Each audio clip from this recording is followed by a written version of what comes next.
This is me. Or at least it was me 4 months ago after taking yet another bulk too far. And yes, you heard that right, another one. This has been a common theme for me, where I've ended up much larger than I intended, even for a peak bulk. Fortunately, I was able to recover to a much more realistic stature. However, I couldn't help but feel like the past 8 months had been more of a step backwards than a step forward. So I've decided I'm going to give bulking one last try, but this time I'm going to do it the right way. In this video, I'm going to break down exactly how I'm approaching this bulk and what I've learned from my previous mistakes. My diet has been one of the biggest mistakes in my previous bulks. And this is a common issue for a lot of people that don't see the results that they want in a bulk. The common belief is if you pack in a ton of protein, it doesn't matter how many calories you have, you'll be putting on muscle like CBum. But as you can see, this is not the case. I've been there before. In the past, I ate upwards of 5,500 calories a day, thinking that mass gain was all that mattered. Sure, I packed on 50 pounds in 6 months, but a lot of that weight was fat, not muscle. It was a classic case of too much, too fast. This time around, I've calculated my optimal bulking caloric intake, and I'm sticking to something much more controlled.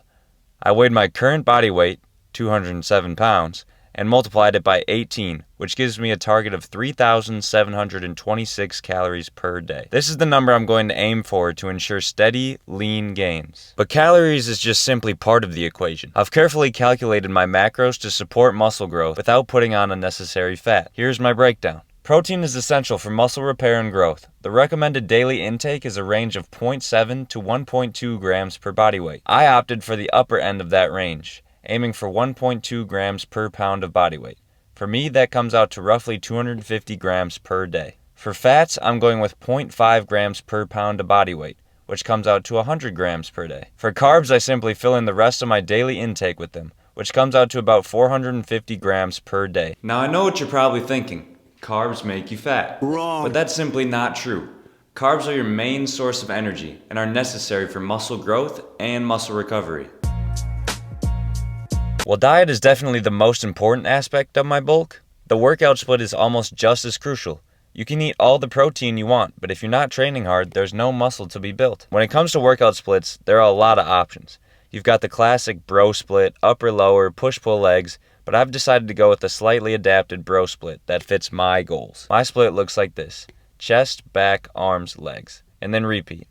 However, because I feel like my chest days are a little bit shorter, I've added extra focus on things that I feel I need improvement. Here's a quick breakdown of what each day looks like. I feel as though chest is one of my stronger muscle groups, but I still see room for improvement in my upper chest, so I make sure to prioritize that. I start with incline chest press to target the upper portion of my chest, followed by high to low cable flies and low to high cable flies to hit different angles and ensure balanced development. That's really all I need for chest as long as I'm pushing the intensity. I also throw in some cable lateral raises and easy bar curls to address my lateral delts and bicep, which I feel are lagging behind. Back is another one of my stronger muscle groups aesthetically, so I keep it simple but effective. I start with lat pull downs, followed by a trap biased row and rear delt flies to hit the smaller muscles in the back. Then to round it off, I do neutral grip pull downs, cable face pulls, and barbell shrugs to target all 3 of the main muscle groups in the back. Arms are probably my weakest point, so I dedicate a little extra time to them. This day usually ends up being longer than the others, so I focus on supersets to maximize volume and efficiency. First, I superset seated shoulder press with hammer curls, followed by a superset of cable crossbody tricep extensions and cable lateral raises. Then I move on to dumbbell preacher curls with dumbbell lateral raises, and I finish it off with cable overhead tricep extensions and cable wrist curls. This combination hits both the biceps and triceps from multiple angles to hopefully bring out better arm development. And yes, unfortunately, I do hit legs. I start with leg press, followed by Smith machine split squats,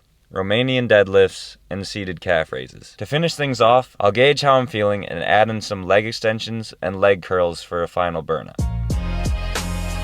Let's talk about the supplements I'm going to be using to support this hard work in the gym and hopefully optimize my results. Creatine. This is one supplement I use daily. No matter if I'm bulking, cutting, or maintaining, I take 5 grams of creatine every single day after my workouts. I also take fish oil and vitamin D daily.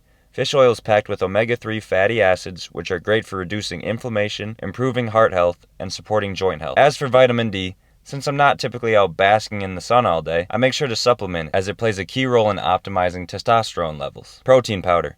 While I prefer to get the majority of my protein from lean meats, I'll sometimes fall short on protein intake for the day. To make sure I hit my targets, I'll supplement with protein powder.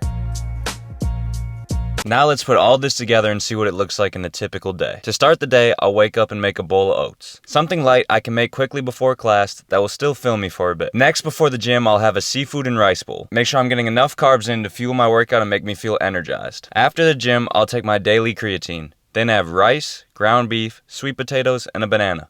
Again, make sure I'm getting sufficient carbs and protein for recovery after my lift. Later in the day, I'll have dinner. Typically a 1,000 calorie meal. Doesn't really matter what it is, but there's emphasis on getting in protein. Towards the end of the day, I might work in a little light cardio. Nothing too heavy, just something to get me to my 10K steps goal. Even though I'm on a bulk, I still feel it's important to stay active and keep moving, so I don't become sedentary and start putting on too much fat instead of muscle. Finally, depending on how many calories I have left in the day, I'll have a yogurt bowl with different toppings.